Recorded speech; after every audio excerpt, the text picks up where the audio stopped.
One of the really important skills that the PM needs to have is understanding your users. There are a lot of good PM courses out there, but the really good ones are really expensive. The one I'm taking right now costs like $500 to $1,000 per year. So I thought that I would just share what I learned on the internet so you don't have to spend money.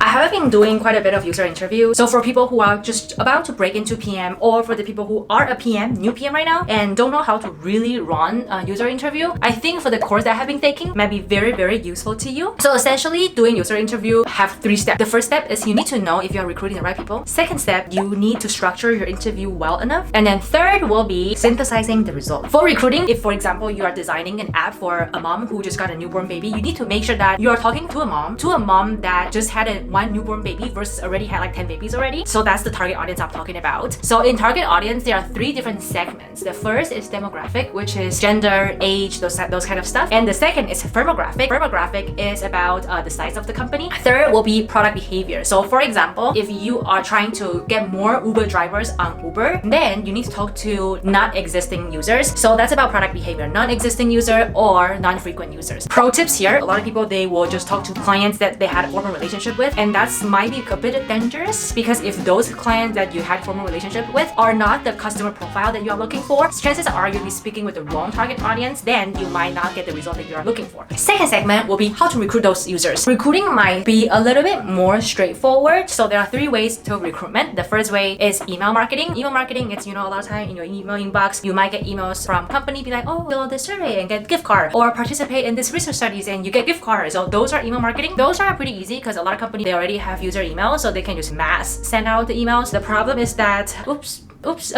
the response rate of getting people to respond to the email marketing might be low. Just think about when was your last time responding to those emails, right?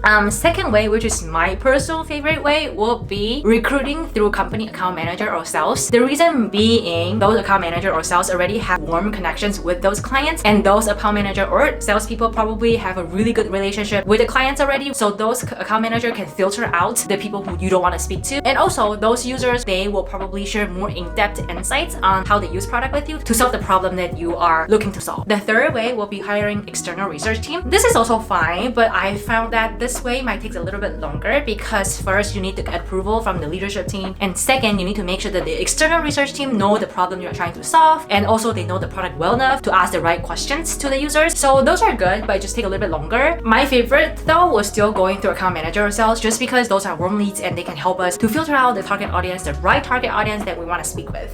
Just a final touch up in here, and we should be good to let it dry.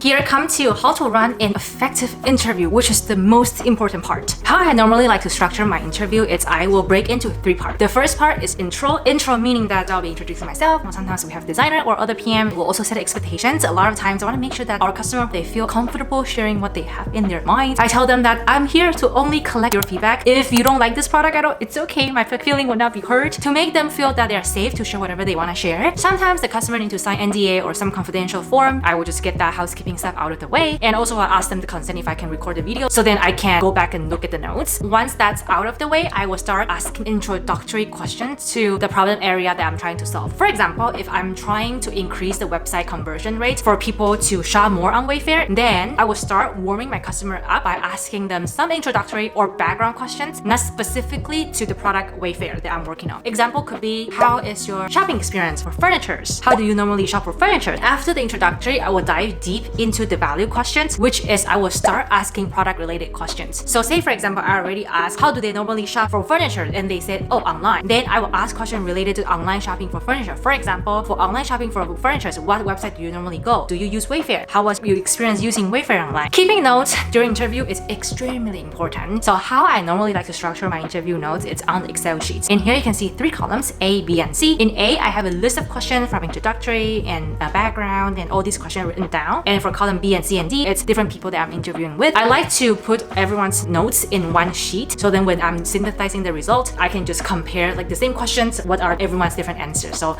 that works for me.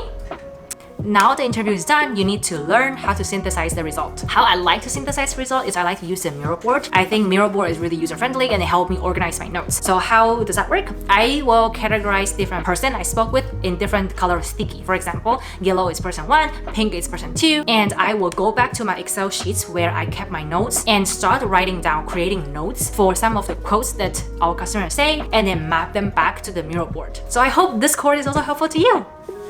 No hubiera pensado que yo me iba a enamorar, jamás no quería saber.